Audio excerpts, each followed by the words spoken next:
Patay ang isang negosyanteng malapitang pinagbabaril sa labas ng isang ospital sa Malolos, Bulacan. Yan at iba pa sa report ni Hannibal Talete.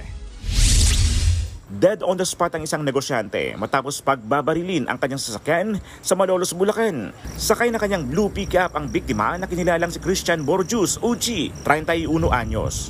Pasado alas 5 kahapon, habang nasa parking lot ng isang pribadong ospital, malapitang pinagbabaril ang biktima ng mga hindi pa nakikilalang salarin na sakay ng motorsiklo. Nagpunta ang biktima sa ospital para kunin ang gamit ng kinakasama niyang kapapanganak lang. May-ari ng isang online clothing business at nagbabay and sell din ng mga sasakyan ang biktima. Na-recover sa biktima ang 149,000 pesos na cash at ilang mahalagang gamit. Ilan pang sasakyan ang nakaparada rin ang nadamay sa pamamaril. Patuloy ang investigasyon sa insidente. Sa Palu, Leyte, sinunog ang mahigit 675 million pesos na halaga ng mga nakumpiskang droga sa iba't ibang buy-bust operation sa Eastern Visayas. Ayon sa Philippine Drug Enforcement Agency o PDEA, kabilang sa mga sinunog ang kilo-kilong shabu, marijuana at mga expired na gamot.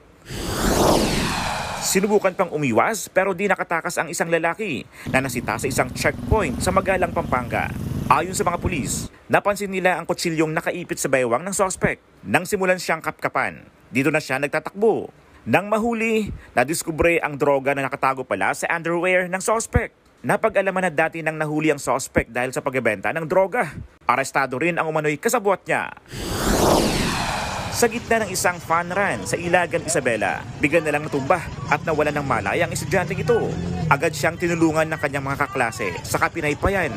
Hindi kita sa video pero sinikap daw na mabigyan ng first aid ang 18 anyos sa si Timothy John Idago, first year sa kursong Electrical Engineering.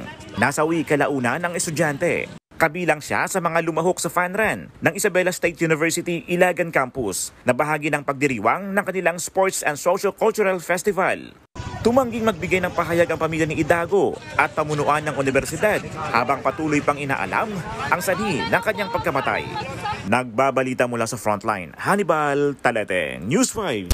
Mga kapatid, Jess De Los Santos po. Iba na ang may alam at may pakialam sa panahon ngayon.